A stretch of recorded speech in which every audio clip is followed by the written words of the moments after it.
ଏଥର ଯେତେବେଳେ Tamil Nadu gas problem ହେଲା ମୋବାଇଲ ଭାଇରାଲ ହେଇସାରିଲା ପରେ ଆମେ ନିଜେ ସ୍ୱଇଚ୍ଛା କରିକି ଆମେ ଗଲୁ ତ ମେଡ଼ିସିନ ତାପରେ ସେ ବେଡ଼୍ରେ ଦେଖିଲୁ ସୀମା ଅଛନ୍ତି ଫଟୋ ବି ଅଛି ସାର୍ ଫଟୋ ଚିହ୍ନିକି ଆମେ ଦେଖିଲୁ ଏଠି ଆମ ଝିଅ ତାପରେ ଚିହ୍ନିଲା ପରେ ବି ୟାଙ୍କୁ ଆମ ଜୁଇଁ ଯିଏ ହେବେ ସେ ଫେରାର ଯାଇଥିଲେ ସୁମନ୍ତ ଜ୍ୱାଇଁ ତାପରେ ସେଠି ଟିକେ ପରିବର୍ତ୍ତନ ଭଲ ହେଲା ବେଳକୁ ଘରକୁ ନେଇ ଆଇଲୁ ଘରକୁ ନେଇ ଆସିକି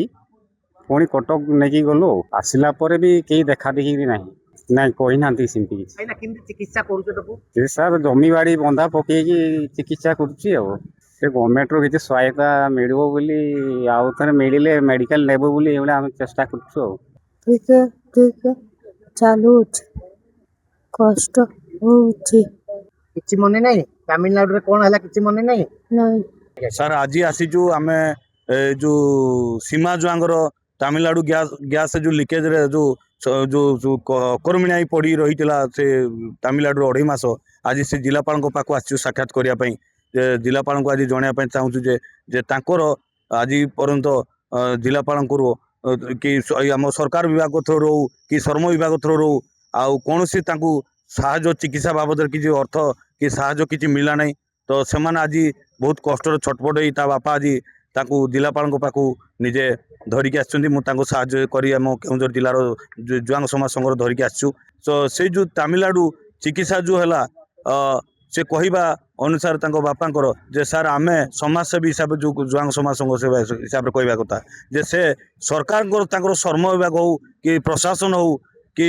ଆମର ଓଡ଼ିଶା ସରକାର ହଉ କୌଣସି ତାଙ୍କ ପାଖରେ କିଛି ତାଙ୍କୁ ସହଯୋଗ ନାହିଁ ଏମିତି ବି ତାଙ୍କୁ କହିଲେ ଦୁଃଖର ଦୟା ଲାଗୁଛି ଆଖିରୁ ଲୁହ ଝରି ପଡ଼ୁଛି କହିବାକୁ ଗଲେ ସେ ତାଙ୍କୁ ଖାଇବା ଗଣ୍ଡେ ବି ସେଠି ସେ ମେଡ଼ିକାଲ ଯେଉଁ ରାଜୀବ ଗାନ୍ଧୀ ତାମିଲନାଡୁ ମେଡ଼ିକାଲ ଖାଇବା ଗଣ୍ଡେ ବି ତାଙ୍କୁ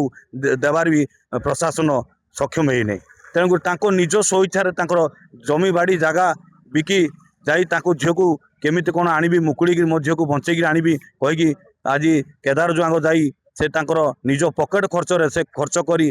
ସେଠି ସେ ରହିକି ଆସିଛନ୍ତି ଆଉ ଆମେ ଜାଣିବାର ପ୍ରଶାସନ ତାଙ୍କୁ କିଛି ଏ ବାବଦରେ ମାନେ ଅଣଦେଖା କରିଛି ଯେଉଁଟାକି ସେମାନେ ସେ ବୋଲି ଭଉଣୀ ସେ ଯେଉଁ ସୀମା ଜୁଆଙ୍ଗ ବୋଲି ସେ ଭଉଣୀ ନାହିଁ ହଜାର ଭଉଣୀ ମାନେ ବି ଏମିତି 15-16 ଜଣ ବି ଏମିତି ଛଟପଟ ହେଇକି ସେଠି ଚିକିତ୍ସା ହେଉଥିଲେ 20-30 ଜଣ ପାଖାପାଖି ଥିଲେ ଆଜ୍ଞା ତାଙ୍କର ବି ଆଜି ପର୍ଯ୍ୟନ୍ତ ଘରେ ତାଙ୍କୁ ଯେଉଁ ପ୍ରଶାସନ ଯେଉଁ ଢଙ୍ଗରେ ଆଣିକି ଘରେ ଛାଡ଼ିଥିଲା ତାଙ୍କର ବର୍ତ୍ତମାନ ତ ପ୍ରଶାସନ ସେ କ'ଣ ଖାଇଲା କି କ'ଣ କି ମେଡ଼ିସିନ ଖାଇଲା କି ତା ସ୍ୱାସ୍ଥ୍ୟ କ'ଣ ଭଲ ଏସବୁ ତା ପ୍ରତି ପ୍ରଶାସନ ଦିଗ ଧ୍ୟାନ ଦେଇନି କି ପ୍ରଶାସନ ସେଠି ପାଦ କେବେ ପଡ଼ିନି ନାଇଁ ପ୍ରଶାସନ ତରଫରୁ ସୀମା ଜଣକୁ ଆମେ ଆଣିଥିଲୁ ଜିଲ୍ଲାକୁ ଆସିଲା ପରେ ଆମେ ଟ୍ରିଟମେଣ୍ଟ ବ୍ୟବସ୍ଥା କରିଥିଲୁ ତା ସହିତ ସେମାନଙ୍କୁ ଇମିଡ଼ିଏଟଲି ସାହାଯ୍ୟ କରିବା ପାଇଁ ଫାଇନାଲ ସାହାଯ୍ୟ କରିବା ପାଇଁ ଆମେ ଡିଷ୍ଟ୍ରିକ୍ଟ ଡାକ୍ତର ତରଫରୁ 10,000 ଟଙ୍କା ଦେଇଥିଲୁ ଯାହା ବି ମୁଁ ଜାଣିବାକୁ ପାଇଲି ଯେ ସେ କଟକରେ ଟ୍ରିଟମେଣ୍ଟ ହେଉଥିଲେ ଟ୍ରିଟମେଣ୍ଟ ହେଉଥିଲେ ଟ୍ରିଟମେଣ୍ଟକୁ ତାଙ୍କ ବାପ ଝିଅ ସେଠୁ ପଳେଇ ଆସିଛନ୍ତି ଯାହା ପଚାରୁଛି ଠିକ୍ ସେ ଉତ୍ତର କାଗଜପତ୍ର କିଛି ନାହିଁ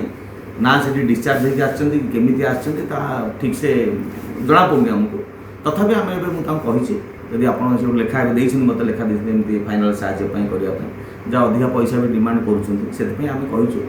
କେତେ ଏଷ୍ଟିମେଟ୍ ବାହାର ଖର୍ଚ୍ଚ ଔଷଧପତ୍ର କେତେ କ'ଣ ଦରକାର ହେଲେ ଆମେ ସେଇଟା ରାଜ୍ୟ ସରକାରଙ୍କୁ ହେଲ୍ଥ ଡିପାର୍ଟମେଣ୍ଟ ପଠାଇବୁ ଆଉ ଶୀଘ୍ର ଆସିଯିବ ବୋଲି ଆମର ଆଶା ଅଛି ସେଇଟା ଆସିଲେ ଆମେ ତାଙ୍କୁ ନିଶ୍ଚୟ ସାହାଯ୍ୟ କରିବୁ।